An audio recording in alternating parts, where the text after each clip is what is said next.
నీకు అపకారం చేస్తున్నటువంటి ఈ కలిపురుషుణ్ణి నేను నిగ్రహిస్తాను అని కత్తి తీసి కలిపురుషుడి యొక్క శిరస్సుని ఉత్తరించడానికి సిద్ధపడుతుంటే ఆయన వచ్చి పరీక్షిన్ మహారాజు గారి యొక్క రెండు పాదములు పట్టుకుని తలపెట్టి బాధపడుతూ గజగజ వణికిపోతూ రక్షించమని ప్రార్థించాడు.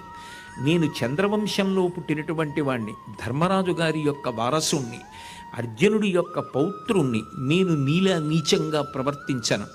ఎవరు ఓడిపోయానంటాడో, ఎవడు గజగజ వణికిపోతాడో అటువంటి వాడి యొక్క ప్రాణములు తీసేటటువంటి వాడిని కాను. నీ ప్రాణములు తీయను, కానీ నా దేశంలో ఉండేటటువంటి ప్రజలు పాపమునందు అనురక్తులు కావడాన్ని నేను అంగీకరించను. శాంతికి మార్గము ధర్మమే. ఆ ధర్మము నీ వలన లుప్తమైపోతుంది, కాబట్టి నువ్వు ఉండడానికి వీల్లేదు, నువ్వు రాజ్యాన్ని విడిచిపెట్టి వెళ్ళిపోమన్నారు. అంటే ఇది కలియుగం, నేను ఈ యుగంలో ఉండాలి, మీరు నన్ను ఉండొద్దు వెళ్ళిపోమంటే నేను ఎక్కడికి వెళ్ళిపోవాలి? నేను ఎక్కడికి వెళ్ళిపోయినా నాకు మీరే కనపడతారు. ఆ చేతిలో కత్తి పట్టుకున్నటువంటి మీరు కనపడుతుంటే నాకు ఎక్కడికి వెళ్ళాలన్నా భయమే. అందుకని మీరే చెప్పండి, మీరు ఎక్కడ ఉండమంటే నేను అక్కడ ఉంటాను అన్నాడు. అంటే నేను కొన్ని స్థానములు ఇస్తాను, ఆ స్థానముల యందు ఉండమన్నారు.